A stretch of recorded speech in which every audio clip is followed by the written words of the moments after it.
దేవుని యొక్క వాక్యంలో నుంచి మన విశ్వాస జీవితాలను సరిచేసుకోవటానికి మన హృదయాలను దేవుని వైపు తిప్పుకుందాం.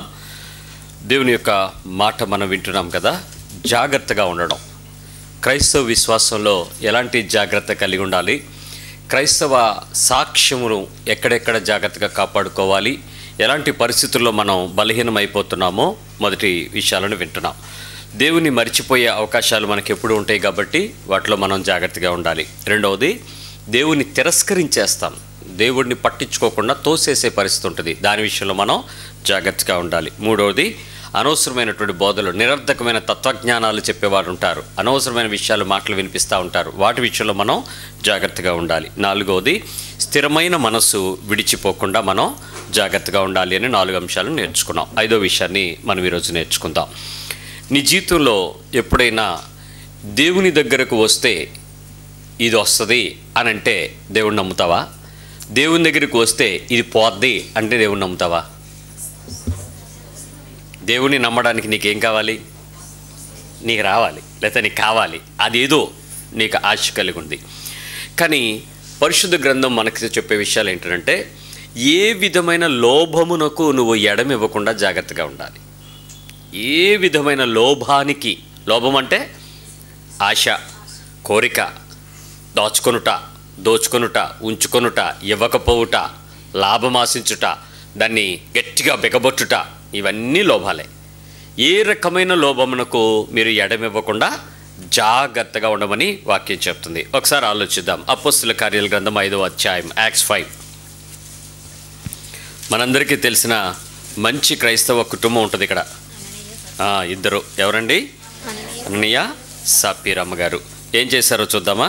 అపోస్తలుల కార్యాల గ్రంథము 5వ అధ్యాయము 1 నుంచి 10 వచనాలు. అననీయ అని ఒక మనుష్యుడు తన భార్య అయిన సప్పీరాతో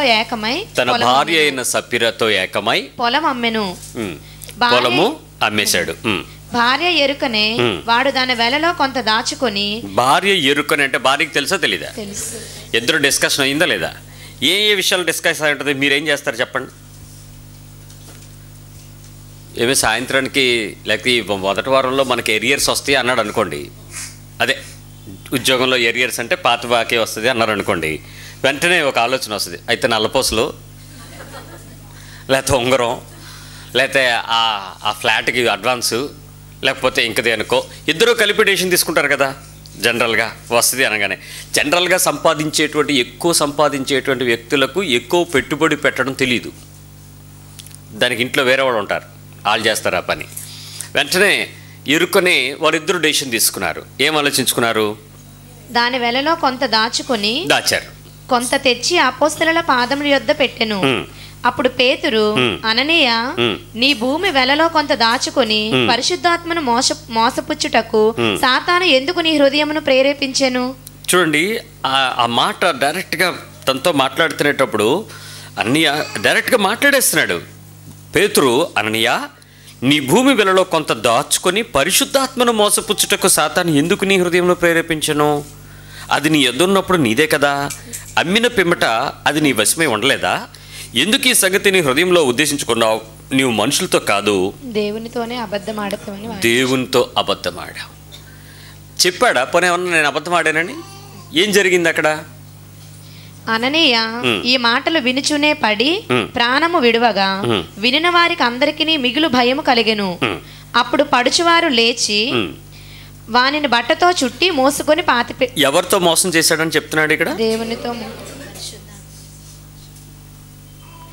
ఆ మాటను మీరు అండర్లైన్ చేసుకోండి ఎప్పుడు కూడా. మనుషులతో కాదు. మీరు ఎప్పుడైనా దేవునితో అబద్ధం ఆడారా?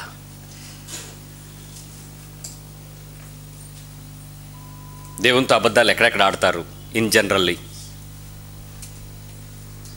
ఏదైనా పొందుకునేటప్పుడు, ఏదైనా కావాల్సినప్పుడు, ఏదైనా ఆశించినప్పుడు, మీరు దేవుని దగ్గరికి వచ్చినప్పుడు మీ హృదయాల్లో ఉన్నటువంటి ఆ స్థాయి అవి వచ్చేసిన తర్వాత, పొందుకున్న తర్వాత, అనుభవించిన తర్వాత ఉంటుందా? ఉండదు కదా. దేవునితో అబద్ధమాడాడు అనేటువంటి విషయం ఎవరి వల్ల జరిగింది అంటే, పరిశుద్ధాత్మను మోసగుచ్చటానికి సాతాను ఏం చేశాడట? ప్రేరేపించాడు. నిన్న నాకు ఒక సంఘటన జరిగింది. ఒక సేవకుడు వచ్చాడు, వచ్చి కూర్చున్నాడు. ప్రజలోడన్నా నేను న్యూ ఇయర్ తర్వాత రాలేదు మీ దగ్గరికి, అందుకే జస్ట్ పలకరించుదామని వెళ్దామని వచ్చాను అన్నాడు.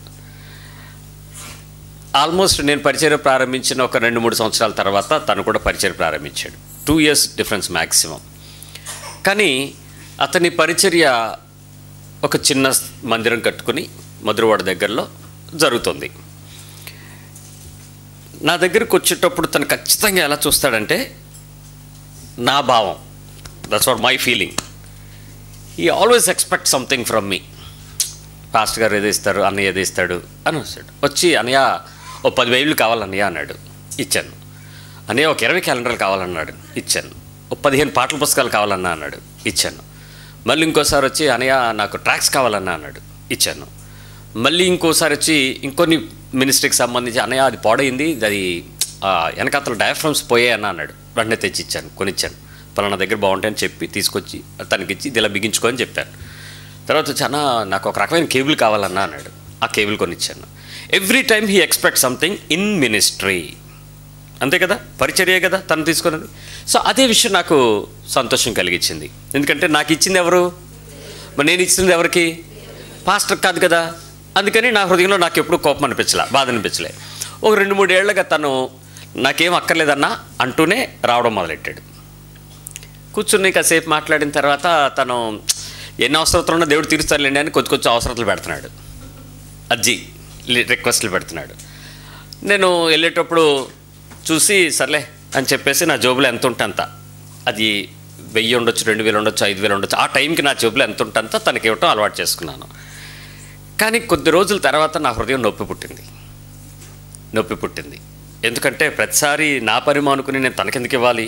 దేవుడు నాకు ఇచ్చినట్టు ఆడికి ఇచ్చుకోవచ్చు కదా, నా చేత ఎందుకు ఇన్ని టెస్టులు? కాదు, ఇది నా హృదయంలో నుంచి ఉదాస్యంతో నేను ఇవ్వాలని ప్రేరేపించబడుతున్నాను, కాదులే అనుకున్నాను. మేక్ ద స్టోరీ షార్ట్, నిన్నటి వారం తను వచ్చి ఎదురుగా కూర్చున్నాడు. నేను టిఫిన్ చేసుకుని వచ్చి కూర్చున్నాను. నాన్న ఏంట్రా, ఏంటి పరిచర్య, అన్ని పరిస్థితులు అయిపోయింది. తర్వాత నా మైండ్ 2 కొట్టుకుంటుంది. మొదటిది, ఆడు అడక్క మునిపి ఏది ఇచ్చి పంపించేయి, ఆడు అడిగితే ఎక్కువ అడుగుతాడు లేకపోతే ఎక్కువ తీసుకుంటాడేమో. నెంబర్ 2, నీకు ఇచ్చింది జాగ్రత్త. ఈ రెండిటితో పోరాటం కొట్టుకుపోతుంది.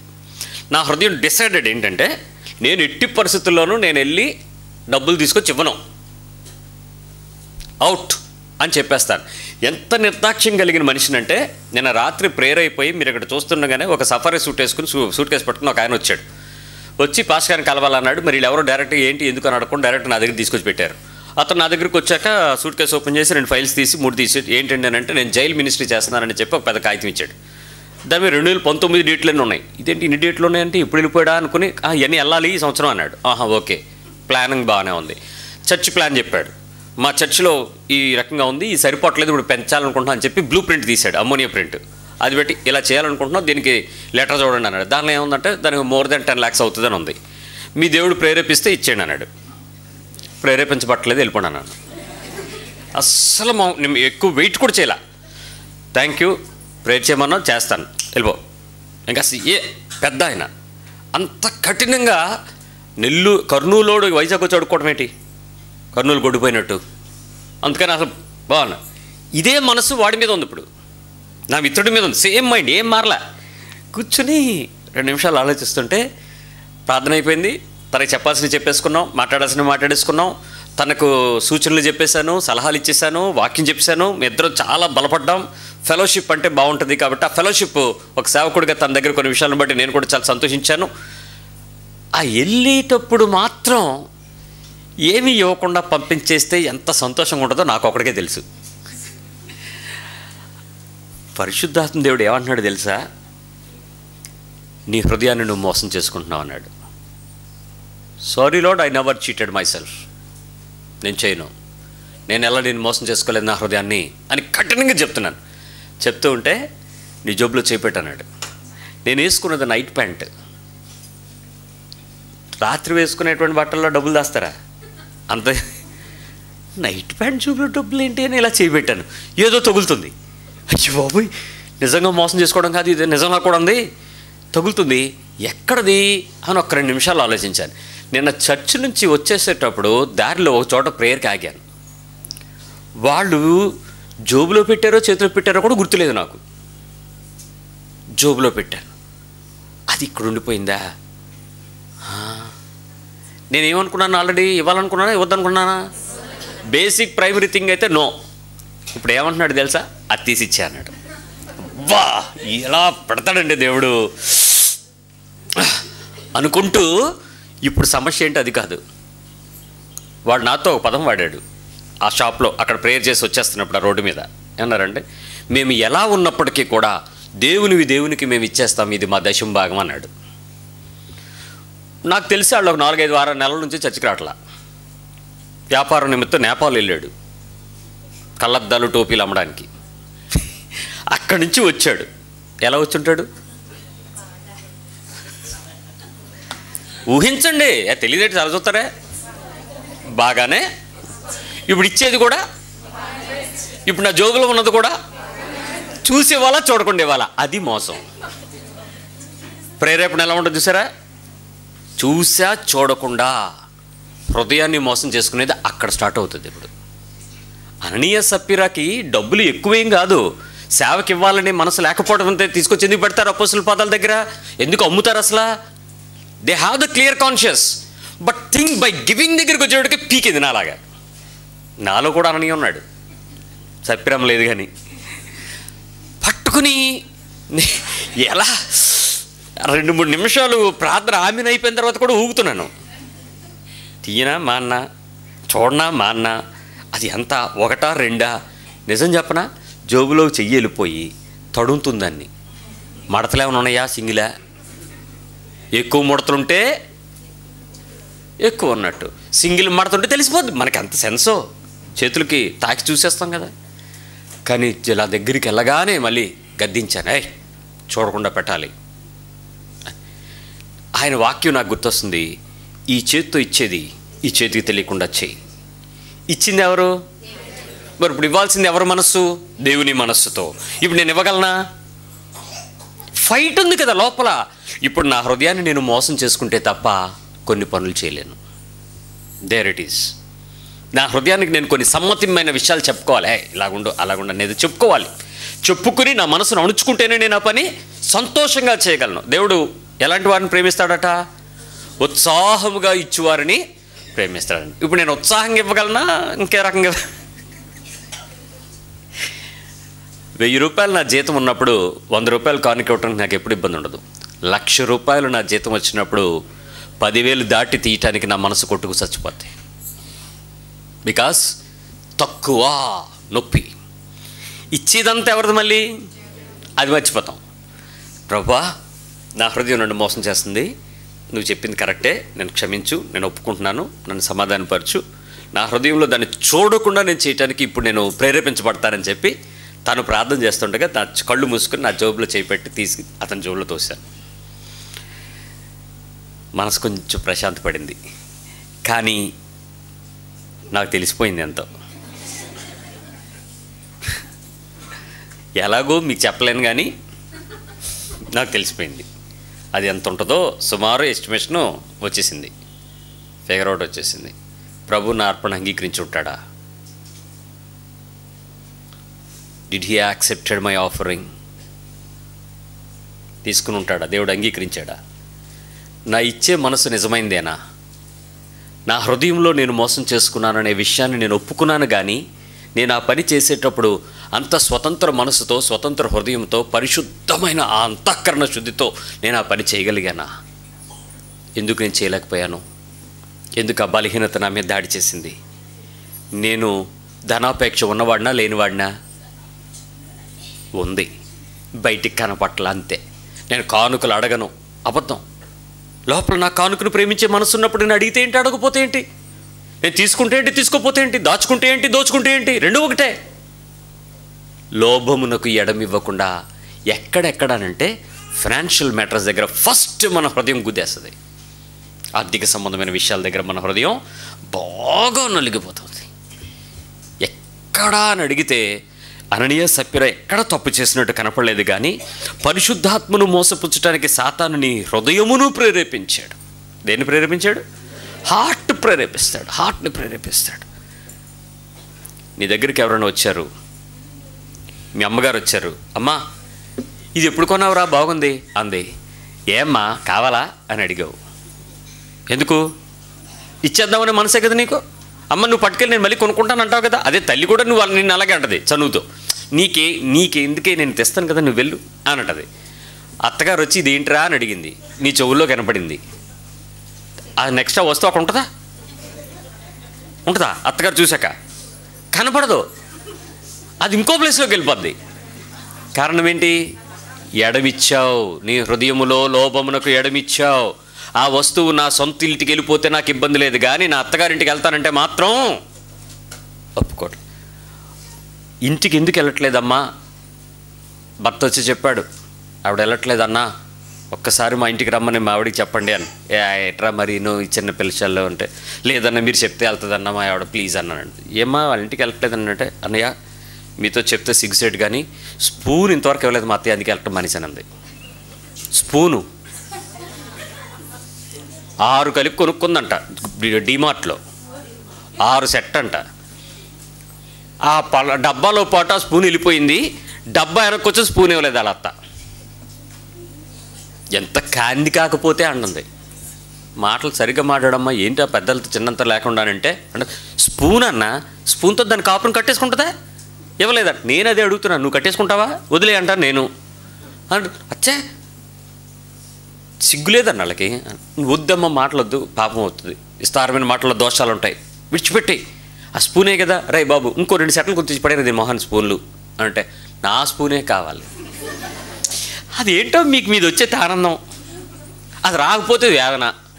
హృదయంలో లోభం ఉంది, దానికి నువ్వు ఎడమిచ్చావు, చోటు ఇచ్చావు, దాని లోపల నువ్వు తీసుకుంటున్నావు, దాన్ని పట్టుకోవాలనుకుంటుంది నీ మనస్సు, అది తెచ్చుకోవాలనుకుంటుంది. అవసరమైతే దానికి కొన్ని అబద్ధాలు ఆడతావు. ఏంటో తెలుసా? అది నాకు జ్ఞాపకార్థం, అది నాకు అది, ఇది నాకు ఇది, ఏదీ లేదు. పరిశుద్ధాత్మ దేవుడిని నువ్వు నీ హృదయాన్ని ప్రేరేపించడానికి సాతానికి ఏం చేస్తావు? చోటిస్తావు. చిన్న చిన్న విషయాల దగ్గర. రెండో విషయం ఏంటంటే, లూకాసు వార్త 12వ అధ్యాయము 15వ వచనంలో, gospel of Luke chapter 12 verse 15, 12-15. మరియు ఆయన వారితో మీరు ఏ విధమైన లోభమునకు ఎడమియక జాగ్రత్త పడుడి. ఒకని కలిమి విస్తరించుట వాని జీవమునకు మూలము కాదని. అది ప్రాబ్లం. ఒక కలిమి విస్తరించుట జీవానికి మూలం కాదు. అంటే నేను ఫైనాన్షియల్లీ రిచ్ అవడం, నేను ఆర్థికంగా ఒక మంచి పటిష్ట స్థితిలోకి రావటం, నేను ఇల్లు కట్టుకోవటం, నేను పొలం కొనుక్కోవటం, స్థలం కొనుక్కోవటం, లేక నా కుటుంబాన్ని విస్తరింప చేసుకునేటువంటి కొన్ని ప్రణాళికలు వేసుకోవటం, ఇవి నా జీవానికి మూలం కాదు. అంటే నా లైఫ్కి అవి ఇంపార్టెంట్ కాదు. నిజం చెప్పండి, ఏది ఇంపార్టెంట్? అవే ఇంపార్టెంట్. వాటిలోనే మన ఇంపార్టెంట్. అవన్నీ ఎవరి ద్వారా వచ్చాయని చెప్పడం నీకు ఇంపార్టెంటు? With God. కానీ అబద్ధం ఏంటో తెలుసా? ఆ పైన వచనం ఉంది, మళ్ళీ చదువుదే. ఏ విధమైన మీరు ఏ విధమైన లోభమునకు ఎడమియక జాగ్రత్త పడు. ఏంటి లోభం అనంటే? ఆశ, ఒక కోరిక. చాలా కష్టపడి చాలా పనిచేసి చాలా దాచి ఇంటంతటిని చక్కగా సిద్ధపరచుకుని 4 నవర్సలు అంట. మన నవర్స్ అంటే ఏంటో నాకు కూడా తెలియదు, ఆవిడ చెప్పిన పదం అది. 4 నవర్సల తాడు చేయించుకుందంట. నవర్సలా సవర్లా? 4 సవర్లుగా. నవర్స అనే పదం నేను 2-3 సార్లు అడిగాను. కృష్ణా జిల్లా సైడ్ వాళ్ళు అటు నవర్స్ సవర్లా ఏదో అది ఎంది 4 వేసుకుందంట. చాలా కష్టపడి కొనుక్కుంది ఆవిడ. నిజంగానే ఆవిడ ఉడుపులకి వెళ్ళి, కోతలకి వెళ్ళి, కలుపు తీతకి వెళ్ళి, రకరకాల పనులు చేసి నడుము ఉంచుకుని కుటుంబాన్ని, పిల్లల్ని చదివించుకుంటూ దాన్ని చేయించుకుంది. ఈరోజు ఆవిడ ఏమన్నా మాటలు వచ్చినప్పుడు ఏమంటుందంటే, పొండ్రా నా దగ్గర ఉంది అమ్ముకుంటానంటుందంట. ఎవరినన్నా ఆవిడ ధైర్యం ఏంటి చెప్పండి. ఇప్పుడు ఆ 4 నవర్సులు, అదే 4 సవర్లు, ఆ సవర్లో బంగారం. ఆ ధైర్యం దేన్ని బట్టి కలిగింది? కలిమి విస్తరించడం వలన ఆమె జీవమునకు మూలం అనుకుంటుంది. నా ప్రాపర్టీ, నా ఆస్తి, నా ఇల్లు, నా ఇన్కము, నా ఫిక్స్డ్ డిపాజిట్, నా గోల్డ్, నా బాండ్లు, నా పెట్టుబడులు, దర్జాగా బతుకుతాను రా, పొండ్రా అందంట. పెద్దోడు ఫోన్ చేసి అడుగుతున్నాడు, 4 సవర్ల బంగారానికి మా అమ్మ మిడిచిపడిపోతుంది చూడండి అని. ఏమమ్మా అని అడిగితే ఆవిడ చెప్తుంది, ఐ డోంట్ కేర్ అన్న, నేను పట్టించుకొని అసలు పిల్లల చూడాల్సిన చూడకపోయాను, నాది ఉంది, నేను సంపాదించుకుంది, నీ జీవం అది కాదురా. నీ వాటా నీకు ఇంపార్టెంట్ కాదు. నీ financial status improvement is not a major portion of your life. ఈరోజు నీ ఉద్యోగాన్ని బట్టి నువ్వు వచ్చేపడుతున్నావు, నీ డబ్బును బట్టి ఇన్కమ్ను బట్టి నువ్వు వచ్చేపడుతున్నావు, నీకు వచ్చేటువంటి చీటీపాట్ల ఇన్కమ్ను బట్టి నువ్వు వచ్చేపడుతున్నావు, నీ ఇంటి రెంట్లను బట్టి నువ్వు వచ్చేపడుతున్నావు, సమ్వేర్ ఎక్కడ పెట్టినటువంటి పెట్టుబడికి సంబంధించినటువంటి రిటర్న్స్ని బట్టి నువ్వు ఆశపడుతున్నావు. ఇవేవి నీ జీవానికి మూలం కాదు. నీ ఎడమ ఇచ్చేది ఏంటో తెలుసా? లోభమునకు ఎడమిస్తావు. అందుకే ప్రతిసారి ఇక్కడ తీసుకెళ్ళి ఎక్కడ పెడితే ఇంకో 2 రూపాయలు వస్తాయి అన్నది ఆలోచిస్తావు. డబ్బు విషయంలో దేవుని యొక్క ప్రణాళిక ఎప్పుడూ నీతో ఉండదు. That's all your brain will work. నీ మనస్సు, నీ తెలివి, నీ జ్ఞానము, నీ వివేచన మీద అది పనిచేస్తూ ఉంటుంది. ఒక తమ్ముడు వచ్చి అడిగాడు, అనయ్య ప్రార్థన చేయండి అని ఒక కాగితం ఇచ్చాడు. అది చాలా 4-5 కాగితాలు రోంగ్ చుట్టేసి ఉన్నాయి. డిగ్రీయా డిప్లొమానా అన్నాను. 2 కాదన్న అప్లికేషన్ అన్నాడు. దేనికి అప్లికేషను అన్నాను. నువ్వు బాగానే ఉన్నావు కదా, దేనికైనా పెడుతున్నావా? కేజీహెచ్లో తన ఎంప్లాయ్. నువ్వు బాగానే ఉన్నావు, ఆఫీస్ సైడ్ చక్కగా పనిచేసుకుని ఎందుకు రానంటే, లేదన్నా మీరు ప్రార్థన చేయండి, దేవుడు దీన్ని దీవించాలి అని చెప్పాడు. సరే ప్రభు ఈ అప్లికేషన్ దేనికో పెడుతున్నాడు అంటే దీన్ని దీవించు, ఆశీర్వదించాడు చెప్పడానికి సిగ్గుపడుతున్నాడు, నీకు తెలియదు ఏమి లేదు, నువ్వు దీన్ని చేయాలంటే నాకేంటి షేర్లు నేను పడుతుంది లోపల. ఏంట్రా ఇడు షేర్లు అంటున్నాడు దేవుడు, ఇడేమో దీవిస్తానంటున్నాడు. సరే ప్రభు దీన్ని దీవించుకుని ఇష్టం అని చెప్పేసి వాడు చేతికి ఇచ్చేసాను. వెళ్ళిపోయేటప్పుడు కూడా కుతూహలం సావక, భయ్యా ఆ అప్లికేషన్ ఏదో చెప్పారా, నేను ఒకటి విన్నాను అంటే, మీరేమన్నారు చెప్పండి అన్నాడు. ఇది షేర్ అప్లికేషన్లో నేను వింటున్నాను రా అన్నట. ఒకసారి ఓపెన్ చేశాడు. అవునన్నా అన్నాడు. ఏంటి అని అంటే, మంచి రేట్ వచ్చిందన్నా, మంచి రేట్ వచ్చింది, అందుకని దీన్ని కొనేస్తున్నాను అన్నాడు. ఎంత అంటే 2 లక్షలు. 2 లక్షల రూపాయలు షేర్స్ మీద నువ్వు ఇప్పుడు పెట్టుబడి పెడుతున్నాడు, 2 నెలల్లో డబుల్ అయిపోద్దన్నా అన్నాడు. నీకెలా తెలుసురా, దేవుడు చెప్పాడా? లేదన్నా నేను రెగ్యులర్గా షేర్ బ్రోకింగ్ సైట్స్ దాని మీద మంచి గ్రిప్ ఉందన్నా మనకి అన్నాడు. దేవుడి జ్ఞానమా నీ జ్ఞానమా? ఎవరి జ్ఞానం అది? ఈ పెట్టుబడి వ్యవహారాలన్నీ మనుషుల జ్ఞానమే. ఇక్కడ కొని అక్కడ అమ్మితే, అక్కడ తీసుకెళ్ళి ఇక్కడ తీసుకొస్తే, ఇక్కడ తెచ్చి అక్కడ తెచ్చి అక్కడ తెచ్చి లాస్ట్కి ఎక్కడికి రాకుండా చిక్కులడిపోయి కూర్చుని పోతాం మధ్యలో. అభివృద్ధి సంబంధమైనవి విస్తరించినప్పుడు నీ కలిమికి లేక నీవు సంపాదించుకునేది నీ జీవానికి మూలం కాదు. That's not your major important. నీ ఇంట్లో దేన్ని బట్టి ఏ పోర్షన్ బట్టి నువ్వు వచ్చేపడుతున్నావు, లోపం వచ్చేస్తుంది. రెండోది, వాడు వెళ్ళాడు చెప్పినా కూడా వినలేదు. అయితే ఒకటి చేశాడు, వాళ్ళ ఆవిడతో నాకు ఫోన్ చేయించాడు. ఏంటంటే మీ అన్నయ్య వద్దన్నాడు, కొంచెం రిక్వెస్ట్ చేయన్నాడంట. ఆ అమ్మాయి నాకు ఫోన్ చేసింది, అన్నయ్య అప్లికేషన్ తీసుకొస్తే మీరు వద్దన్నారంట, మరి కొంచెం రిక్వెస్ట్ చేయమంటున్నాడు, మీ మాట వింటాడంట కానీ హాఫ్ పెట్టుబడి పెడతాడంట. 2 లక్షలు కాస్త ఎక్కడ పెట్టాడు, ఇప్పుడు 1,00,000 పెట్టాడు. తుల్లిపోయాడు మొత్తం కలిపి. వచ్చి అంటున్నాడు, 1,00,000 రూపాయలు దేవుడు మిగిల్చాడు అని చెప్పాడు. అలా ఆవిడ అంటుంది, ఇచ్చే దేవుడికి అంటుంది. అది 2 పోను కదా, మామూలు పెడితే 2 పోను, నువ్వు 1 మిగిలింది, అది ఎవరిది? మరి దేవుడిది కదా, ఇచ్చే అన్నది. ఆడు నూర్మియా నువ్వు 1 పోయి నేను అడుగుతున్నా, నువ్వు దేవుడికి ఇచ్చామంటావు.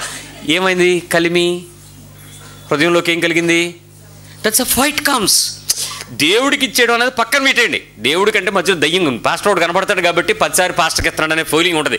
అందువల్ల మేము కూడా దరిద్రంగా, మీరు ఇళ్ళు పెరగవు, మేము స్లాబ్లు మారిపోతుంటాం, మేము అపార్ట్మెంట్ మార్చేస్తాం, కార్లు మార్చేస్తాం, ఊర్లు తిరిగేస్తుంటాం, ఎక్కడ చూసినా మా బట్టలు ఈరోజు వేసి రేపు వెయ్యం.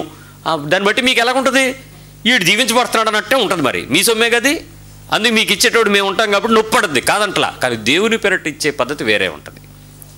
లోభం అంతేంటి? ఇక్కడ ఎడమివ్వదు, ఒప్పుకోనివ్వదు. మనం చేస్తేనే కదా, మనం ఇస్తేనే కదా, మనం ఇవ్వకపోతే ఎలా, మనం చేయకపోతే ఎలా, మనం చూడకపోతే ఎలా, ఇది లోపల కొట్టుకుంటుంది. ఆ సందర్భాన్ని బట్టి ఆవిడ చెప్తున్నానమ్మా, నీకు దండం, నువ్వు ఆ డబ్బులతో నష్టపోయిన దానికి ఆడిని ఏదో వడ్డీ కొట్టుకుని ఏదో చేయమను, నువ్వు దేవుడికి ఇచ్చాను రెచ్చగొట్టి గొడవలు తేవ నా మీదకి వెళ్ళిపోవాలి. ఆయన అంటాడు, నిజంగా అన్న డబల్ అయ్యి ఉంటే ఈ పాటికి హాఫ్ మీకు వచ్చిన అంటున్నాడు. నన్ను నా మీద వేసాడు శోధన. ఇప్పుడు ఒరే, నువ్వెంత ప్రార్థన చేసినా కలిమి విస్తరించుట నీ జీవానికి మూలం కాదు. తమ్ముడు డానీ ఫ్రెండ్ పెండ్లి చేసుకుని నమ్మకంగా కుటుంబానికి తీసుకెళ్ళి అక్కడ పెట్టాడు. పూర్వం కొరమనపాలెంలో ఫ్రెండ్ ఈ షేర్ బ్రోకింగ్ ఆర్గనైజేషన్లో తన్ని జాయిన్ చేసుకున్నాడు. బాగానే పనిచేస్తున్నాడు, బాగానే ఉంది, వ్యాపారం అంతా బాగానే ఉంది. ఆల్ ఆఫ్ ద సడన్ వేరొక పేరు మీద ఉన్నటువంటి ఫ్రెండ్ తాలూకా అకౌంట్లో డబ్బులు వేసి, ఆ ఫ్రెండ్ తాలూకా అకౌంట్లో డబ్బులు దీని మీద పెట్టుబడి పెట్టి మొత్తానికి వర్క్ చేశాడు. ఆల్ ఆఫ్ ద సడన్ అది 35 లక్షలు లాస్ అయింది. ఆ 35 లక్షలని కట్టుకోవటానికి తేరు చూసుకునేటప్పటికి తనకు భయం మొదలయ్యి డానీకి ఫోన్ చేసి, అరే నేను వెళ్ళిపోతున్నాను, మా నాన్నగారికి చెప్పు, మా ఆవిడని జాగ్రత్తగా చూసుకోమని చెప్పండి అని చెప్పేసి ఛత్తీస్గఢ్ దాటి కొంచెం దూరం వెళ్ళిపోయి ట్రైన్ కింద పడి చనిపోయాడు. ఫోన్ వచ్చిన తర్వాత వాడిని ఎంత ట్రేస్ చేయాలో అంత ట్రేస్ చేసాం, ఆఖరికి దొరకలేదు, బాడీ దొరికింది. ఏంటి పరిస్థితి అంటే ఆ డబ్బు తనది కానిది వేరొకరి దగ్గర సొమ్ము తీసుకుని వీడు దానిలో పెట్టుబడి పెట్టి దాంతో ఏదో సంపాదిద్దాం అనుకున్నాడు. ఆ కలిమి విస్తరించలేదు సరికదా, హృదయం మోసగించబడింది, ప్రాణం తీసేసింది. సాతాను నిన్ను ఏం చేశాడు? హృదయాన్ని మోసగించడానికి ప్రేరేపించాడు. ఎండ్ ఎక్కడ ఆగుద్ది? డెత్ దగ్గర ఆగుద్ది. అప్పుడు కలిమి జీవమా మరణమా? చూసారా, కలిమి లేక విస్తరణ లేక ఆస్తి లేక ఆశీర్వాదము లేక ఇల్లు లేక బంగారము లేక ఉద్యోగము లేక వ్యాపారము లేక ఆ రాబడి, ఇది నిన్ను ఎక్కడికి తీసుకెళ్తుంది? ఆస్తికి, జీవమునకు మూలం కాదు, మరణానికి తీసుకెళ్తుంది. వీళ్ళిద్దరు ఎక్కడికి వెళ్ళారు చెప్పండి? అననీయ సఫీరా ఎక్కడికి వెళ్ళారు? మరణానికి. కారణం ఏంటి? వారికి లోపముకు చోటు ఇచ్చారు. నిజానికి వాళ్ళు ఏమీ చెప్పకపోయినా పేతురు దాన్ని గ్రహించిన కింద వచనం చదివితే మనకు అర్థమవుతుంది. 7వ వచనం నుంచి ఇంచుమించు 3 గంటల సేపటికి వాని భార్య జరిగినది ఎరుగక లోపలికి వచ్చెను. అప్పుడు పేతురు, మీరు ఆ భూమిని ఇంతకే అమ్మితిరా? నాతో చెప్పమని ఆమెను అడిగెను. అందుకు ఆమె, అవును ఇంతకే అని చెప్పెను. అయిపోయింది. ఏం చెప్పింది? ఇంతకే. ఇంతేరా? ఇంతే. ఏంటి పేతురు, నీకేమైనా కొత్తగా దేవుడు అని చెప్తున్నాడా? ఇంతే. ప్రతిసారి ₹1 దేవుని దగ్గర నుంచి తయారవ్వని రూపాయి దేవుడు దీవించని ఆ ఆశీర్వాదం అని చెప్తున్న ఆర్థికత ప్రాణాన్ని తీస్తుంది. ఈరోజు కూడా మీ చేతిలో ₹10 ఉంటే మీరు ఎలా ఉంటారు చెప్పండి? రాజా కదా. లేని రోజు చూడండి మీరు ఎలా ఉంటారు? బెకారీ కదా. ఆ ఉన్న క్షణం అది ఖర్చు పెట్టేంత వరకు ఆ దాంతో ఆ బడాయి మన ఆయన చెప్పక్కర్లే. మొదటి 10 రోజులు ఏంటి? ఆ లోపల ఉన్నటువంటి ఆ శక్తి ఏంటి? మిమ్మల్ని అది నమ్మమంటది. నా వాక్యం అర్థం చేసుకోండి, దేవుని మాట అర్థం చేసుకోండి. దాన్ని నువ్వు నమ్ము, అది ఉంది, నువ్వు ధైర్యం తెచ్చుకో, అది ఉంది, నువ్వు బాగుండు, అది ఉంది కాబట్టి నువ్వు ఆ 4 వచ్చినాయి కాబట్టి ఆ 5 ఉన్నాయి కాబట్టి వాటి మీదకి నీ మైండ్ నమ్మమని చెప్పొద్ది. పాపం వాళ్ళిద్దరు చేసిన తప్పు కూడా ఏంటో తెలుసా? తీసుకొచ్చారండి, డబ్బులు అక్కడ పెట్టారండి. పెట్టిన తర్వాత అక్కడ అందరూ తీసుకొచ్చి అపోస్తుల పదాల దగ్గర పెడుతున్నారంట. అప్పటికే ఒక చాలా విషయాలు ఉన్నాయి అక్కడ వరకు. చూడండి 37 వచ్చిన 4:37. దాన్ని వెళ్ళ తెచ్చి అపోస్తలుల పాదముల యొద్ద పెట్టెను. ఎంతమందో తెలుసా? అక్కడ కుప్రాలో పుట్టిన యోసేపు అని ఒకడు ఉండెను. అతనికి అపోస్తలుడు హెచ్చరిక పుత్రుడు బర్నబా, ఆదరణ పుత్రుడని అర్థమిచ్చు బర్నబా అనే పేరు పెట్టబడి ఉండ్రి. అతడు భూమి గలవాడై ఉండి దానిని అమ్మి దాన్ని వెల తెచ్చి అపోస్తలుల పాదముల యొద్ద పెట్టెను. నాకు తెలిసి బర్నబాకి అన్నయ్యకి ఏదో ఫ్రెండ్షిప్ ఉన్నట్టుంది.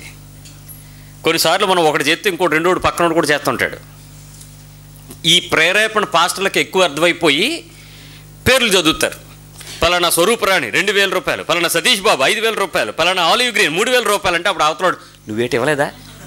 నీ పేరు చదవలేదేంటి పాస్ గారు? నువ్వు కవర్ ఇవ్వలేదా? మనకు నోరులు ఉండబట్టవు, చెవులు వినాల్సినవి వినవవు, ఇలాంటి భలే కనపడది. మనమే ఎక్కువ ఇచ్చాం అందరికంటే అనవసరంగా. అందొక ఆవిడ అనవసరంగా ఏంటి అంటే ఇనేసింది లిస్టు, వరుసగా లిస్టు చదవకపోతే నేను వెళ్ళిన చర్చిలో కొట్టేసుకున్నారు. ఆ ట్రెజరర్ని బయటికి తీసి కొడుతుంటే చెప్పుతో కొట్టింది ఆవిడ.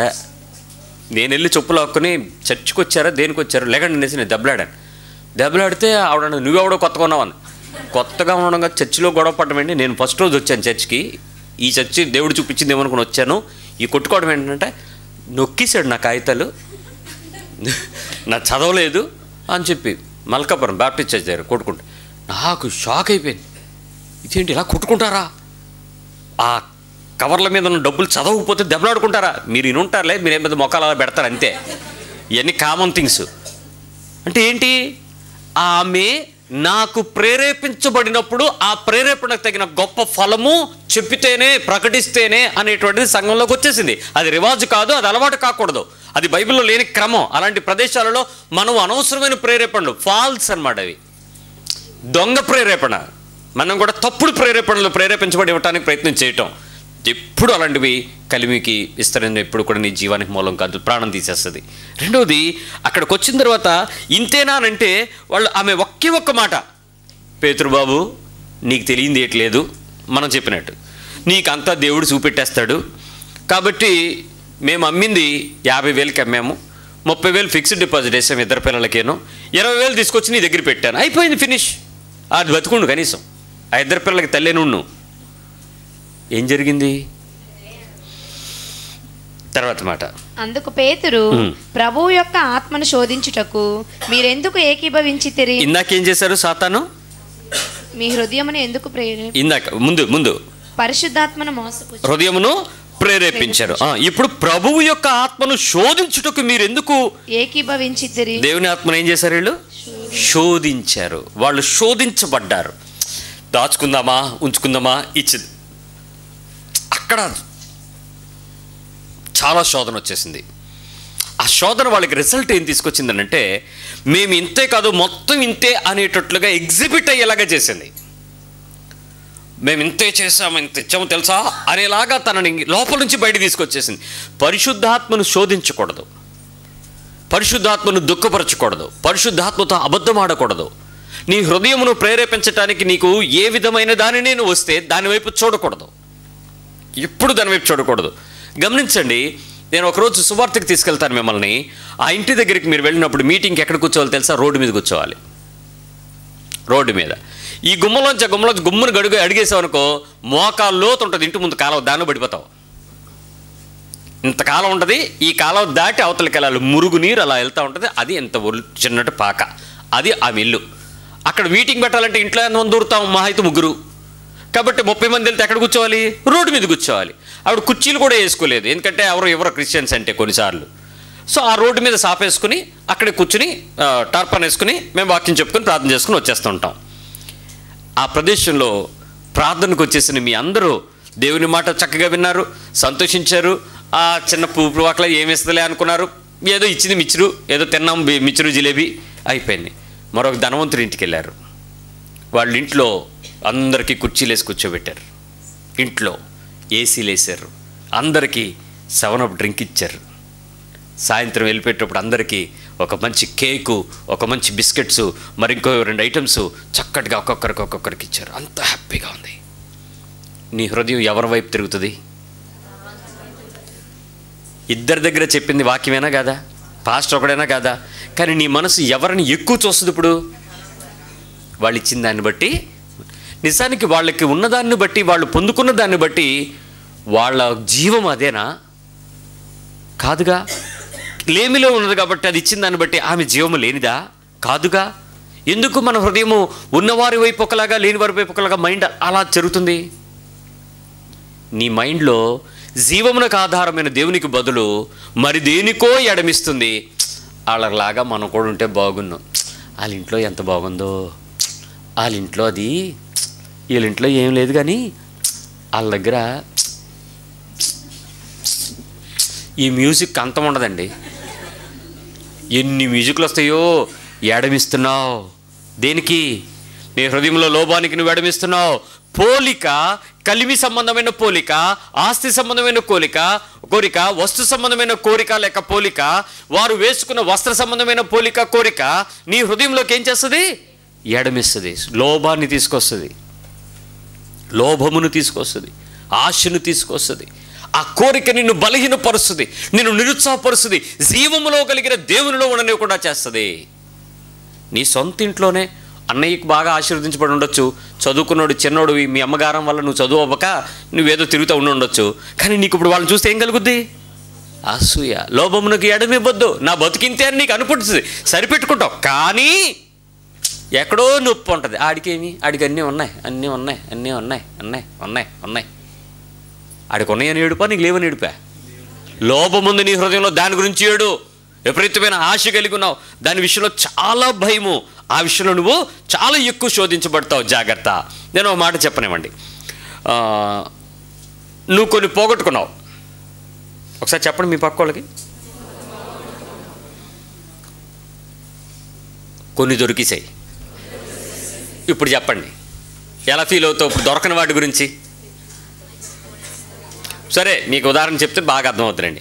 8 తులాల బంగారం దొంగోడు పట్టుకుపోయాడు. వైజాగ్లో దొంగతనం, 8 తులాల బంగారం పట్టుకెళ్ళిపోయారు. పోలీస్ కేసు అయిపోయింది, క్లూస్ టీం వచ్చారు, మొత్తం వెతికారు, అయిపోయింది. మీకు ముందు విషయం చెప్తాను, తర్వాత రెండో విషయం చెప్తాను. పట్టుకెళ్ళిపోయారు, అయిపోయిన తర్వాత 2 వారాల తర్వాత పోలీసులు ఫోన్ చేశారు, మీరు రండి పోలీస్ స్టేషన్కి అని. వెళ్ళారు. 2 వారాల తర్వాత వెళ్తే వాళ్ళు 4 తులాలు తిరిగి ఇచ్చారు. అదే గాజులు, సేమ్ టు సేమ్ గాజులు లాంటివి ఇచ్చేశారు. ఇంక ఇప్పుడు మిగిలిన 4 వస్తూ ఉండండి కానీ మర్చిపోండి అన్నాడు. అంటే దొరికింది, దేవుడు సగం ప్రార్థన తీశాడు, సగం ప్రార్థన మర్చిపోయాడు అన్నట్టు ఉంది ఇప్పుడు ఈవిడ బాని. సరే ప్రార్థన చేద్దాం. ఇప్పుడు ఆ 4 తులాల గురించి ఎలా ప్రార్థన చేస్తా చెప్పండి. పోయిన 4 తులాలు దొరికిన దాని గురించి కాదు, వస్తాయా రావా?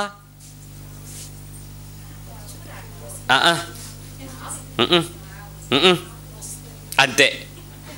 ఎందుకు 4 వచ్చినాయి కాబట్టి ఇప్పుడు నీ మైండ్ ఏం చెప్పుదు నీకు? ఖచ్చితంగా వస్తాడు. నా దేవుడు సిగ్గుపరచడు, నా దేవుడు తెచ్చేస్తాడు. ఈవిడ కోసం ఎక్కాడు కదా సిలువు మరి.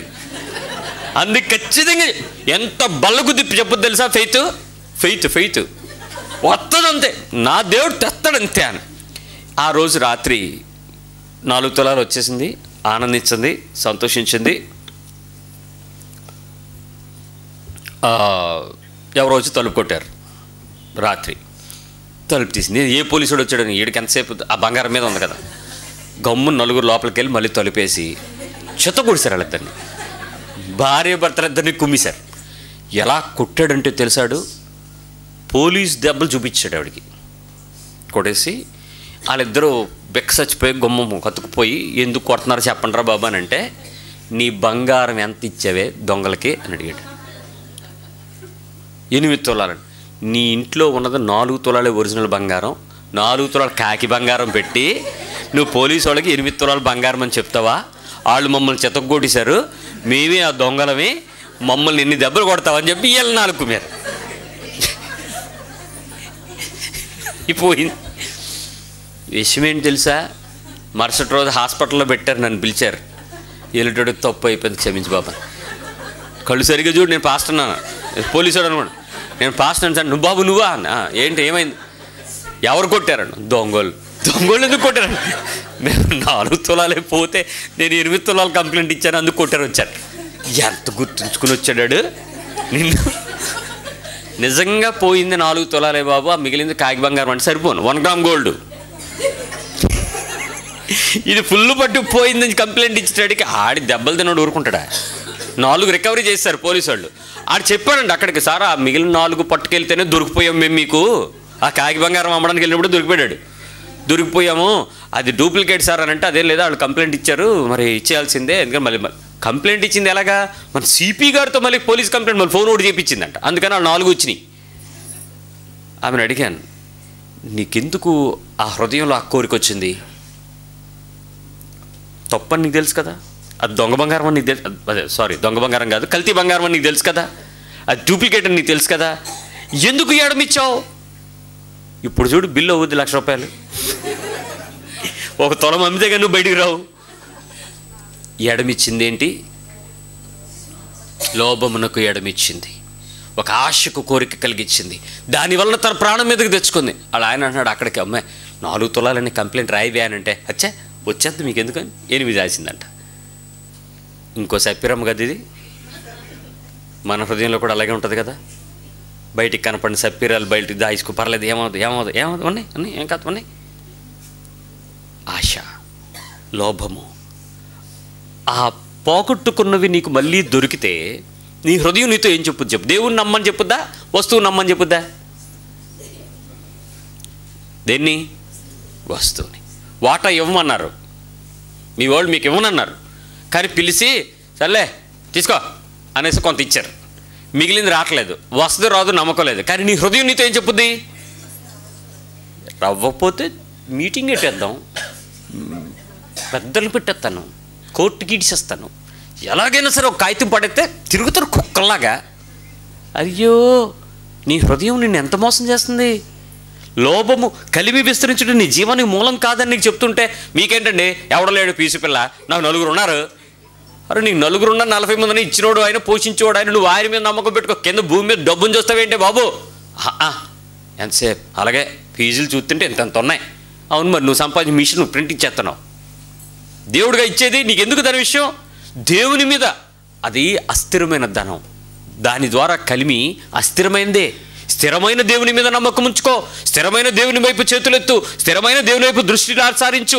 ఎందుకు ఆ స్థిరమైన దాని వైపు పట్టుకుంటావు? ఈ డబ్బు డబ్బు డబ్బు ఎంతవరకు నీ జీవానికి మూలం కాదు.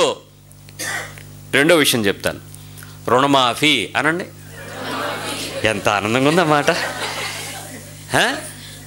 నాయుడు గారు ప్రతి డోక్రా మహిళ యొక్క రుణాన్ని నేను మాఫీ చేస్తాను అన్నాడు. అప్పుడు ఇప్పుడు చేయలేదా అనంటే ఎవడు చేస్తానన్నాడు అన్నాడు ఒకసారి. తర్వాత చేసాము అన్నాడు. ఇప్పుడు మళ్ళీ చేసేస్తాం అంటున్నాడు. సరే, మాఫీ అయిపోయింది. నిజానికి నువ్వు దానికి కట్టాల్సిన బాకీయా కాదా? చెప్పండి ఒకసారి. మాఫీ అనండి. కట్టాలా వద్దా? మాఫీ అనండి. కట్టాలా వద్దా? ఇప్పుడు నీ హృదయం నీతో ఏం చెప్పుద్ది? మాఫీ అయిపోయిన తర్వాత మరి కొంచెం నొక్కేద్దాం అనిపించట్లా? ఈసారి కూడా లోన్ ఇట్టేద్దాంరా, ఈసారి వైసీపీలో తీసేస్తుంది, రేపు నాయుడు తీసేస్తాడు, లేకపోతే కమలం పువ్వు తీసేస్తుంది. అల్టిమేట్ ఉద్దేశం ఏంటి? లోభమునకు ఎడమియ్యుటంటదే. ఎవడు సొమ్మది? నువ్వు కట్టిన పన్నే, నీ సొమ్మే. కాకపోతే గవర్నమెంట్ నీకు ఇచ్చేస్తాడు. బాబు గారు జోబులోదా లేకపోతే హెరిటేజ్ పాలలోదా?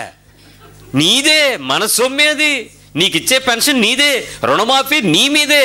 నిన్న మా అమ్మ వచ్చి చెప్తుంది, ఇంచుమించు 70 సంవత్సరాలు ఉంటుంది ముసలిది, చెప్తుంది, ఇచ్చేస్తారమ్మా మాఫీ, రేపు పొద్దున అన్నీ పెంచేస్తారమ్మా అంది. దానికి ఉంది జ్ఞానం. ముసలి దానికి పెంచుతారా పెంచరా? ఎవడు సొమ్మది? మందే. లోభమునకు మనము ఎడమించటం వలన మన ప్రాణములు తీస్తున్నారు, మన జీవితాల మీద అప్పు తగిలిస్తుంది ప్రభుత్వం. నీకు తెలియకుండానే మనం దాన్ని ఉచ్చులో పడుతున్నాం. సరే, రుణమాఫీ అయిపోయింది. కట్టాల్సిన డబ్బులు రోజు దాచుకున్నావు. ఇవాళ కట్టేద్దాం, రేపు కట్టేద్దాం, మరి ప్రకటన వచ్చేద్దాం, చూద్దాం. ఇవాళ వచ్చింది, పేపర్ చూసుకోండి. పొద్దున్నే పేపర్ తిరిగేస్తాడు మా ఇంటి దగ్గర ఒకటి వచ్చి. ఏంట్రానండి? ఏదో కొట్టేస్తారని ఆశలే బాబా అన్నాడు. ఆడు తీసుకున్న బంగారం మీదలోనే 2 సంవత్సరం కొట్టేశారు. సో ఆడు బంగారం వెనక్కి వచ్చేసింది, వడ్డీ కోఆపరేటివ్ బ్యాంక్ నుంచి తెచ్చేసాడు. ఇప్పుడు కూడా అలాంటిది ఏదో కొట్టేస్తారేమో అనేసి మళ్ళీ పెట్టడానికి వెళ్తానని రోజు పేపర్ చూస్తున్నాడు. ఎల్రా బాగా కొట్టేస్తారు ఈసారి నన్ను అంటే. ప్రతిసారి లోభము నీకేం చేస్తుంది? ఒక దురాశ కలిగించేటువంటి ఒక పనిని చేయటానికి నిన్ను ప్రేరేపిస్తుంది. ఇది బయటోడు చేయడు, ఆత్మీయులే చేస్తారు సైలెంట్గాను. లోపల చేసుకునే ప్లాన్లు మనకే ఉంటాయి ఇవన్నీ. కానీ ఆ మాఫీ దొరికిన తర్వాత ఆ మిగిలిన ధనాన్ని నువ్వు ఎలా వాడతావు చెప్పు? అది నీ సొమ్మే కదా, నీ దగ్గర ఉన్నప్పుడు నీదే కదా. యాక్చువల్గా ఎవరిది? ప్రభుత్వం వెళ్ళిపోవాలి. ఇప్పుడు ఎవరి దగ్గర ఉంది? నీ దగ్గర ఉంది. అది ఎవరిది? నీదే. దాన్ని ఎలా వాడతావు చెప్పు? మీ ఆయన గారికి ఇచ్చి ఇంట్లో పెట్టేయండి అని చెప్తావా? ఏం చెప్తారు మీరు? అమ్మా, ఈ దేవుడు ప్రభుత్వాన్ని కదిలించి నా కోసం శాసనాలు మార్చాడు, ఇది నీకెందుకు ఇస్తాను? నేను వాడుకుంటాను, నేను దోచుకుంటాను, నేను పెట్టుబడి పెట్టుకుంటాను. కలిమి విస్తరించడం జీవానికి మూలం కాదు వాక్యం. కానీ దీన్ని ఇవ్వడానికి మనసు మాత్రం ఏమాత్రం ఒప్పుకోదు. చాలా కఠినంగా ఉంటుందండి. ఎక్కడ ఫైటు? ఏ పార్ట్లో ఫైటు? ఇచ్చే చెయ్యా, ఆలోచించు మనసా, దాచుకుని హృదయమా, మొత్తం బాడీ అంతనా? Full body fighting sister. పోను ఒకవేళ దానిలో ఎవరైనా వచ్చి అది ఎలాగో నీది కాదు కదమ్మా, ఒట్టిని పోన్లే మిగిలింది కదా, నాకు సగమీ అనండి ఎవడన్నా. ఈ పక్కన అడగండి, నాకు సగమీ అని. ఇప్పుడు వస్తుంది లోపం. ఇది నాది, నీదా కాదు, మరి ఎవరిది? వెళ్ళిపోవాల్సింది. మరి ఇప్పుడు ఇయ్యంటే ఎందుకు నాది? అరే, నీ హృదయం నిన్ను ఎంత మోసం చేస్తుంది? ఎందుకు అంత దురభిమాన పాపంలో పడేస్తుంది?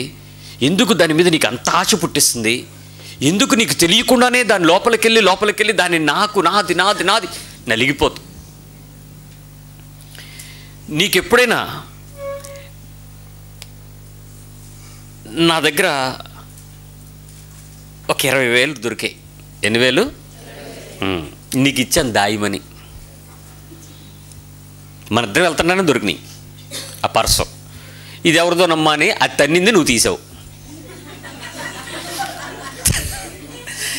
నీ చేతిలోకి తీసినప్పుడు ఎవరు తీతాలే కదా, అవునా? చిన్నప్పుడు అలాగైనా ఆడుకున్నావు. నేను ముట్టుకున్నాను, నాది, అంతేనా? లాస్ట్కి వచ్చేది ఎవరిది? నీవు. నాకు తెలియదు. అరే నేను చూశాను, నాకు సంబంధం లేదు, కావాలంటే నీకు ఒకటి ఇచ్చేస్తాను, అంతేగాని మొత్తం అదే. తీశాడు 20,000. లెక్కేశారు. ఇప్పుడు పట్టుకెళ్తే గొడవ అయిపోద్ది కానీ నీ దగ్గర ఉంచు అన్నాడు. ఇప్పుడు నువ్వు దాన్ని ఎలా ఉంచుతావు? అవసరం వచ్చింది, బాగా ఎమర్జెన్సీ వచ్చింది, ఎమర్జెన్సీ 108 లాగా తీసి వాడుకోవచ్చా లేదా? ఒక ధైర్యం ఉంది కదా నీకు. ఎవరిది? అది దాని బాబు సొమ్ము కాదు, ఆడి బాబు సొమ్ము కాదు, ఇది దేవుడిచ్చింది కాబట్టి నేను కొంచెం ఖర్చు పెట్టిన తర్వాత ఇచ్చేస్తాను, తీసేస్తాను, వాడేస్తాం. Very good. వాడు వచ్చి లెక్క అడిగాడు, నాది నాకు ఇచ్చే అన్నాడు. నీ దగ్గర ఒక 1/4 ఎంత, ఒక 5,000 6,000 ఖర్చు పెట్టేస్తావు. ఏం చెప్తావు చెప్పు? ఇచ్చేస్తాను అంటావా? వాటా లెక్కలు తెస్తావా? లేకపోతే ఏమైనా దానికి సంబంధించిన డెసిషన్స్ నీ మైండ్లో ఏమైనా ఉన్నాయా? నాకే రావాలి 4,000 అని. సగం సగం నేను 6,000 ఖర్చు పెట్టాను, 4,000 నాకు ఇచ్చిన తర్వాత మాట్లాడు అంటావా? దాచిన దానిలో నీ భాగం ఎంత? హృదయంలో భాగం ఎంత? అసలైతే మొత్తం నొక్కేయాలి. తన్ని నన్ను ఒంగోకపోవడానికి నిన్ను నువ్వు ఎన్ని తిట్టుకుంటావో, దాన్ని అలా ముట్టుకోకపోవడం, పట్టుకోకపోవడం, ఎంత అయిపోయింది, ఎలాగైపోయింది. నీకు ఇలాంటి అనుభవం ఎప్పుడు ఎదురవ్వలేదు కాబట్టి దీని గురించి నువ్వు పెద్ద ఫీల్ అవ్వవు. కానీ ఎదురైన ఎన్నో విషయాల్లో నువ్వు ఆల్రెడీ దాచేసుకుని ఉన్నావు. చూసుకో, బయటికి కనపట్లేదు అంతే. నేను ఫిగర్ చెప్పాను, నీ ఫిగర్ కాదంతే. మెనీ థింగ్స్ నువ్వు ఆల్రెడీ క్యాప్చర్ చేసేసి దాచేసావు.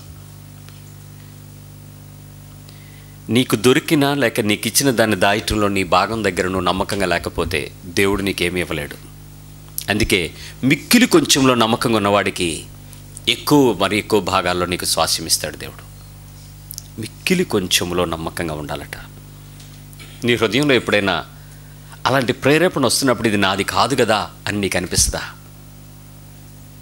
అలా ప్రేరేపించబడగలవా? కష్టార్జితమే, కృపే, దీవెనే, అది నీ కొరకు వచ్చినటువంటి నీ రాబడి ఫలమే. కానీ ఇది నాది కాదు ప్రభువా, ఈ భాగము నీది అని నీకు ఎప్పుడైనా అనిపించిద్దా? ప్రతిసారి నా హృదయం నన్ను ఏం చేస్తుంది? నీదేరా, నువ్వు కష్టపడితేనే వచ్చిందిరా. ఇచ్చింది ఎవరు? లోభమునకు ఎడమివ్వటం ఎంత దారుణంగా ఉంటుందంటే, ఒక ఉదాహరణ చెప్తాను మీకు. ఆ శోధించబడే పరిస్థితి వచ్చినప్పుడు మీరు ఆ దాచిన లేక అనుభవించిన భాగంలో నలిగిపోకండి. భర్త సంపాదిస్తాడు, భార్య దాస్తుంది, జాగ్రత్తగా జ్ఞానంగా ఖర్చు పెడుతుంది.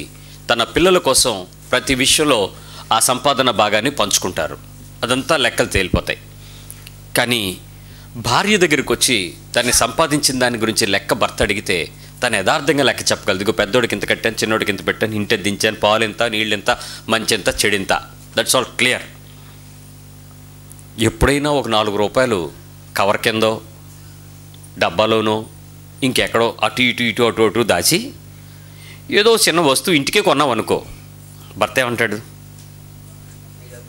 ఎక్కడవే? First question. నెక్స్ట్, నాకు చెప్పకుండా ఎన్నాళ్ళ నుంచి సాగుతుంది? నెక్స్ట్, ఎంత? నువ్వు నిజం చెప్పవు. అది ఎంత 2 రూపాయలు అంటది, ఆడికి తెలుసు అది 2 రూపాయలు కాదు 200 అని. అది ఊరికే వచ్చింది, ఊరికే కాదు నువ్వు కొన్నావని, నీకు ఈ పిచ్చని, అదని ఇదని డైలాగ్ టు డైలాగ్ పెరిగిపోతూ ఉంటుంది. భర్తకు కలిగిన రౌద్రం గొప్పది, దాన్ని మీరు ఎప్పుడు ప్రశ్నించకండి. భర్త అనే స్థానంలో ఉండే వ్యక్తికి హక్కులు, జిందాబాద్, మహిళా లోకం అని పిచ్చి పిచ్చి ఆశలు వేస్తే తెగిపోతాయి నరాలన్నీ. ఎక్కడా మాట్లాడకుండా మౌనంగా ఉండండి, అది బైబిల్ చెప్తుంది. ఆయనకి ఇచ్చే గౌరవం, ఆయన కోపాన్ని మీరు భరించడంలోనే చూపించాలి. కామ్గా ఉండండి, 2 నిమిషాలే ఆ పొంగు తగ్గి చల్లారిపోతాయి. ఎందుకు తినాల్సింది మన రాత్రి కదా, ఆ కొద్ది ఓపి పడితే చాలు మన్నీ సెటిల్ అయిపోతాయి.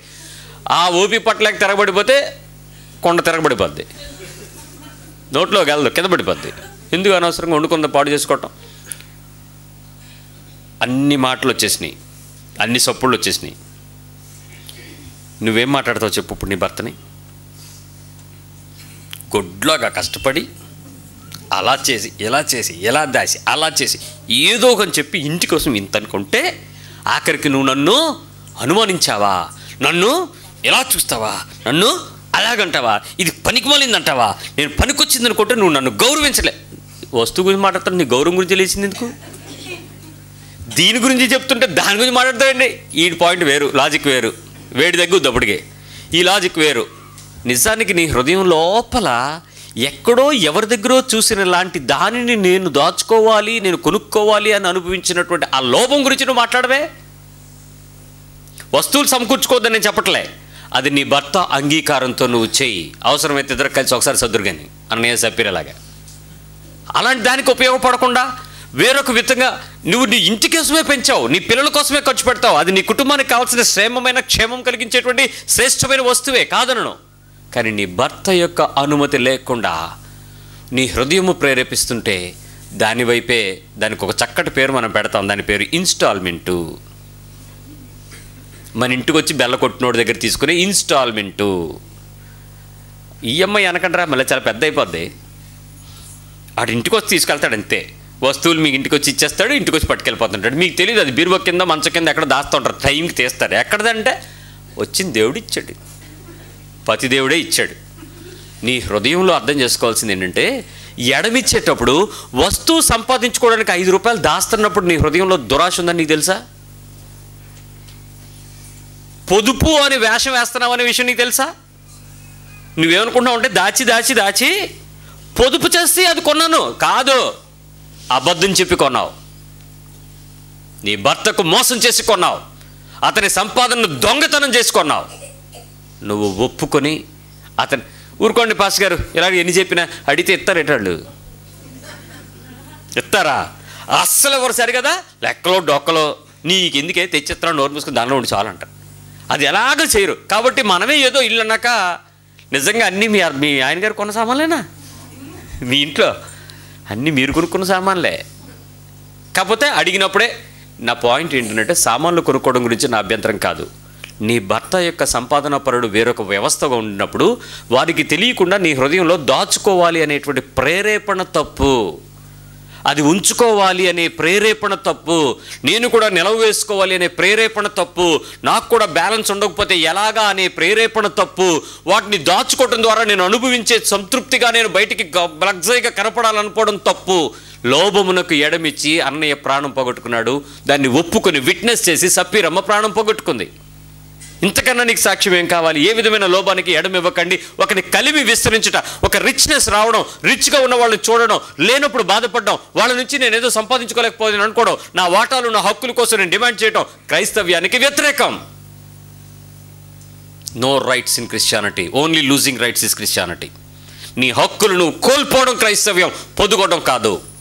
ఏ హక్కు అయినా సరే, ప్రాణం పెట్టుటకు తీటుకు క్రీస్తుకు అధికారం ఉంది, కానీ పోగొట్టుకోవడానికి ఇష్టపడ్డాడు. పరలోకంలో ఆర్థిక సంబంధమైన అన్ని విషయాల ఆశీర్వాదం కలిగిన వ్యక్తి ఏది నాకు వద్దనుకుని వ్యక్తిగా తన భూమి మీద మన కోసం అప్పగించుకున్నాడు. సో డబ్బులు లేకుండా ఇలాగే పడి సావమంటావు పాస్టర్? ఇలాగే ఉండమంటావు? ఇంకా మమ్మల్ని ఇంకా ఎదగనివ్వా? మేము సంపాదించుకోవద్దా? మేము 2 చేతులు అందరూ సంపాదిస్తుంటే, నువ్వు అందరూ 2 చేతులు సంపాదిస్తున్నారన్నది వదిలేయి, అప్పుడు దేవుడు నిన్ను సంపాదించుకునే భాగ్యం ఇస్తాడు. వాళ్ళని ఏళ్ళ చూడమాకు అసలు. వాళ్ళు చూడు నిన్న కాక మొన్న వచ్చాడు, ఆడు చూడు నిన్న కాక మొన్న వచ్చాడు. ఒక ఆయన నన్ను అడిగాడు, పాస్టర్ గారు సొంత ఇల్లు ఏమన్నా అన్నాడు. పరలోకంలో ఉందండి. సార్ వాకింగ్ చెప్పకండి సార్, నేను పాస్టర్నే. ఎన్నాళ్ళు పని ఇంచుమించు మీరు 22, 23, నాకు తెలీదు, నా లెక్కలు ఆడేశాడు. సేవకొచ్చే సంవత్సరాలు ఇంచుమించు 22, 23. కనీసం ఒక ఓన్ హౌస్ కూడా కట్టుకోలేదా? ఒక్క సొంతం కూడా ఏం లేదా? ఆడు అంటే ఆశ పుట్టింది నాకు, అంతవరకు రాలేకపోయింది. ఏ బాంబే కాల్లో మా జయమ్మ చీర కట్టుకుని వెళ్ళినప్పుడు వెనకత పడినని కాదు, మా చీరలు వేసుకుని వెళ్ళింది ఒకసారి, అలా టెంట మీద వేద్దాం అది ఇది అనేసి. ఆ టైంలో నేను కూడా వెళ్తే నాకు కూడా జాగా మిగిలిను అంటే నాకు అచ్చే ఆ రోజు చీర వేసుకుని వెళ్ళలేదు నేను, ఇప్పటికీ నాకేటీ లేదు. ఏంట్రా మిగిలింది అంటే, నా కోసం ప్రాణం పెట్టే సంఘం మిగిలింది, నా కోసం నన్ను పోషించే సంఘం మిగిలింది, దేవుని పరిచర్యకు ఒక మాదిరిగా నిలబడగలిగిన ఒక సంఘం మిగిలింది. బిల్డింగ్ ఏముందండి, దేవుని ఇచ్చిన సంఘం ఉంది ఇక్కడ అని అంటే, అతనంటే సార్ సంఘం ఏముంది సార్? ఆడికి అర్థమైంది అదే. ఆఖరికి ఈ మాటలు ఎక్కువసేపు ఉంటే నాకు కూడా దురాశ మొదలైపోద్దురా బాబు, వెళ్ళిపో నువ్వు అని. అంటే ఏదో సంపాదించుకోవటం ఇన్నాళ్ళు అయ్యింది, రేషన్ కార్డు లేదా అన్నాడు ఒకడు. పరలోకంకి వెళ్తామో లేదని డౌట్ పడాల్సింది నేను, రేషన్ కార్డు ఆధార్ కార్డు గురించి తిప్పబడతానా? ఉద్రనైనా ఏదో కార్డు వస్తుందిలే, ఏదో ఒకటి ఉంటుందిలే అంటే ప్రతి సందర్భం మనకి సవాలు చేసే మనుషులు ఏమంటారు, ఏంటి ఇంతేనా ఇంతేనా ఇంతేనా? మొన్న ఒక ఆవిడ వచ్చి బాధపడతావు చెప్తుంది, నాకు కూడా బాధేసిందిలేండి. ఏమండి, 3 పిల్లలు పెళ్లి చేశాడు మా ఆయన, ఆటో తోలి, నడుమేమో లేకట్లేదు, అందరూ చూస్తేనేమో 4 రాళ్ళు వెనకేసుకున్నారు, మా ఆయన చూడండి ఏడు చేయలేకపోతున్నాడు అంది. బుర్ర తక్కువదన వైజాగ్లోకి వచ్చి ఆటో డ్రైవ్ చేసుకుంటూ 3 ఆడపిల్లలు పెళ్లిళ్ళు చేసి ఈరోజు గౌరవప్రదమైన కుటుంబాల్లో పెడితే ఇల్లు సంపాదించుకోవాలని నెడుతున్నావా? 3 ఆడపిల్లల పెళ్ళిళ్ళు విశాఖపట్నంలో చేయటం, ఉద్యోగస్తులకు ఇవ్వటం అంటే చిన్న సామాన్యమైన విషయమా అంటే, అవన్నీ జరుగుతాయి లేండి పాస్ గారు, దేవుడు చూసుకుంటాడు, కనీసం ఇల్లు మా ఆయన అంటుంది. నువ్వు బాగుపడవే, నీ వల్ల ఆయన బాగుపడ్డావు, నడువుంగిపోయింది, రేపు ఎప్పుడో పేకమే కాలేజీని కూడా వేసేస్తావు, ఎందుకు ఇంక నువ్వు వేస్ట్ అని. నీ సంపాదన అంతా దేని మీద పడింది? ఏదో లోభమునకు ఎడమిస్తే ప్రాణాలు పోతాయి. నా బాధ అది. నీ జీవము పోతుంది. అన్నీ సంపాదించుకుని నీ ప్రాణం పోగొట్టుకుంటే నీకేం లాభమయ్యా? నీ జీవము, నీ ఆత్మను కాపాడుకోవటం నీకు శ్రేష్టమైనటువంటి లక్షణం. ఎక్కువ ఉంది, ప్రతిసారి కూడా ఆ ఎక్కువ ఉన్నదానికి నీ మైండ్ అంతా దాని మీదకి వెళ్ళిపోద్దని నీకు తెలుసా? ఏమీ లేకపోతే ఆరాంసే ప్రశాంతంగా ఉండొచ్చు. రైల్వే స్టేషన్లో అడుక్కునేవాడు ఉంటాడు, ఆడు మొహమంతా చెక్కేసి ఉంటుంది, ఏముండదు, చూస్తే ఆ భయం వేసేద్ది. ఆడు పిలుస్తుంటాడు, మనిషిని చూసి గుర్తుపెట్టేస్తాడండి, అబ్బాయో అమ్మాయో, ఆ భేదం పెట్టి పిలుస్తాడు. పిలిచి అంటాడు, అమ్మా ఏమీ లేకుండా నేను ఇక్కడ ఉన్నాను, అన్నీ ఉండి నా పక్క రాక అంటాడు. ఆడు అసలు ఆ కోపం వచ్చేది డైలాగ్. ఏంటనండి, ఏమీ లేకపోయినా ఇక్కడ ఉన్నాను, నువ్వెందుకు అన్నీ ఉండిపోతావు బయటికి, నా పక్కకి రాకంటాడు. అడిగి నేను ఒకసారి కూర్చున్నాడు, పక్కన చెప్పాడు, 10 రూపాయలు ఇచ్చారు, 10 రూపాయలు ఇస్తున్నానంట. చెప్పండి అయ్యా, ఏంటి చెప్తారు ఇప్పుడు అన్నాడు. నేను పాస్టర్ అడిగి తెలిసిపోయింది, నేను గొంతినిచ్చాడు. చెప్పండి అయ్యా, ఏంటి చెప్తారు ఇప్పుడు అన్నాడు. చెప్పాను, నువ్వు ఆ డైలాగ్ మారే, నాకే కంపరముట్టేస్తున్నావు పక్క, ఇచ్చేటప్పుడు చిచ్చి మొత్తం ఇచ్చి పడేయాలనిపిస్తుంది నీకు, నువ్వు అంత తీవ్రమైన డైలాగ్ వాడకూడదు, నువ్వు కొంచెం ఏమీ లేదంటే, బాబు నేను రైల్వే ఎంప్లాయీని బాబు, గ్యాంగ్ మ్యాన్ బాబు, ఇప్పటికీ పెన్షన్ వస్తుంది, అయినా అడుక్కోవడం మా అన్నాడు. అసలు నువ్వు పెన్షనర్వా అని అంటే, అవును బాబు, కాగితం చూడండి అని బ్యాగ్లో తీసాడు, SVRM. అమ్మ వీడు ఎంప్లాయే. ఏమైంది? గ్యాంగ్ మ్యాన్ బాబు, ట్రైన్ వచ్చింది, నేను ఇంకోటి లాగపోయి నా ముఖం గుద్దేసింది, ఇది ఇంత రప్పు అయిపోయింది, మరి ఉద్యోగం చేయలేను కదా అని చెప్పేసి వాలంటరీ పెట్టిమ్మన్నారు, పెట్టేశారు, తీశారు, నాకు పెన్షన్ వస్తుంది, నువ్వు ఇక్కడెందుకు అడుక్కుంటున్నావు అని అంటే అది చెప్తున్నాడు. నేను అడుక్కుంటే వాళ్ళు ఇచ్చే డబ్బుల మీద నేను బతకట్లేదు, ప్రతిరోజు ఒక్కొక్కడికి ఒక వార్నింగ్ ఇస్తున్నాను, ఆ వార్నింగ్ కోసం బతుకుతున్నాను అని. ఆడికి నిజంగా కళ్ళు ముక్కు మూతి ఏముండవు, కన్నాలు ఉంటాయి అంతే. 2 ఈ అన్నం తింటాడు, ఏముండవు. పార్వతీపురం రైల్వే స్టేషన్ ఉంటాడు, ఇప్పుడు ఎతకండి, ప్రతిరోజు ఒకడు వార్నింగ్ ఇస్తున్నాను అన్నాడు. మరి ఆడు ఎవడి మీద వార్నింగ్ ఇస్తున్నాడో తెలియదు, కానీ అది నాకు కూడా వార్నింగే. ఏమీ లేకపోయినా అన్నీ ఉన్నా ఎప్పుడు ఒకేలాగా ఉండగలవా? ఉన్న రోజు అతిశయం, లేని రోజు దుఃఖం. నీ హృదయం కొంత కోరిక వైపు తిరుగుతుంది, చూసుకో. అప్పు లేదు అనండి, ఎలా ఉంది చెప్పండి ఫీలింగ్? అసలు ఎంత హాయిగా ఉంటుందంటే, అబ్బబ్బబ్బబ్బా, ఆ తృప్తికి ఈ లోకంలో నువ్వు తీసుకెళ్ళి ఏది ఇచ్చినా చాట్ రాదు. అప్పు లేదు, హాయిగా ఉండొచ్చు, ఆరామ్సే, నిద్ర కూడా వచ్చేది. ఆ రోజు ఆకలి కూడా ఆకపోయినా సరే, అంటే అన్నం తినకపోయినా సరే నేను నిద్ర కూడా వచ్చేది. అప్పు లేదు. అప్పున్న రోజు ఎలా ఉంటుంది? కొంతమందికి అలా కూడా నిద్ర వస్తలేండి, అది వేరే విషయం. అది ఉంటేనే నిద్రపోయే వాళ్ళు ఉన్నారు కొంతమంది. నీకు ఈ మనిషి వప్పదు, ఎలా నిద్రపోతున్నావు అంటే అడిగా, అదొక ధీమా అంతే. అప్పు లేకపోతే నీకు ఎంత ప్రశాంతంగా ఉంటుందో, ఆస్తి మీద మమకారం లేకపోయినా కూడా అలాగే ఉంటుంది. దట్ ఈజ్ విశ్రాంతి. సంపాదించుకోవద్దా? సంపాదించుకోండి. విస్తరించొద్దా? విస్తరించుకోండి. కావాలా? కావాలి తీసుకోండి. ఏది నాది కాదన్నట్టు బతకండి. కొనివాడు తమది కానట్టుగా బ్రతకవలెను, అనుభవించేవాడు ఇది నాది కాదు నాదే అనేది లాగా ఫీలింగ్స్ లేకుండా దాని యందు విశ్వాసం ఉంచాలి. Every day, every time you should feel like that. నేను గెలిచాను నా విషయంలో, నాకు దేవుడు చాలా కృపించాడు, చాలా. ఎందుకంటే ఇంతకు మునుపు మీరు ఇచ్చినటువంటి ఆఫరింగ్స్ దీనిలో పెట్టినవి ఏమన్నా ఉంటే నేను తీస్తే దాని ముందు నా జోబులో పెట్టుకునేవాడిని. కొన్ని రోజులు, 2 రోజుల వరకు ఉంచుకునేవాడిని. I feel comforted. దేవా నువ్వు ఇచ్చావు, దేవా నువ్వు ఇచ్చావు అని. నాది కాదులేండి, దేవా నువ్వు ఇచ్చావు, ఇదే ఉండేది. ఒకరోజు ప్రభు అడిగాడు, ఈ వాక్యానికి ఎప్పుడో ప్రిపేర్ అవుతున్నప్పుడు అప్పుడు చెప్పాడు, ఒకని కలిమి విస్తరించుట అంటే నీ జోబులో డబ్బులు ఉండుట నీ జీవానికి మూలం కాదు అన్నాడు. అది తీసుకెళ్ళి మా అమ్మగారికి సంబంధించి పెట్టుకో ఎక్కడో. ఆ రోజు నుంచి నేను నా చేతులతో డబ్బులు పుట్టుకోవడం మానేశాను. నాకు అవసరమైతే సిగ్గు విడిచే వెళ్ళి అమ్మ నాకు 10 రూపాయలు తెచ్చుకుంటానని చెప్పి డబ్బులు తీసుకుని వెళ్తాను, డబ్బులు తీసుకుని ఇచ్చాను. నేను ముట్టుకోను అసలు డబ్బులు. ఇక్కడ కూడా ఎవరో పిల్లలు తీసుకెళ్ళి ఇస్తారు, అయిపోద్ది అక్కడితో పని, ఫినిష్. ఎందుకోనంటే అది ఉన్నప్పుడు నేను ఎందుకో సెక్యూరిటీ ఫీల్ అయ్యి దాని విషయంలో నేను మోసగించబడ్డాను. నేను దాన్ని గెలిచేశాను. కానీ ఎప్పుడైనా పడిపోవచ్చా లేదా? Any time I can fall in that sin. అంత హృదయం భయంతో దేవునితో ఉంటేనే నీ జీవము దేవుని యందు భద్రపరచబడి ఉంటుంది. లేకపోతే మరణమే. ఒకని కలిమి విస్తరించిన విషయంలో నువ్వు జాగ్రత్తగా ఉండు. లోభమునకు ఎడమివ్వకుండా జాగ్రత్త. ఏ రకమైన దురాశకు నీ హృదయాన్ని ప్రేరేపించబడినవ్వద్దు, ఆశపడినవ్వద్దు. అది పొందుకుంటే అనేటువంటి తృప్తివి వెళ్ళొద్దు. దాని ద్వారా నేను ఓకే అవుతానేమో అస్సలు ఆలోచించదు. ఏమీ లేకపోయినా నీతో దేవుడు ఉంటే చాలండి.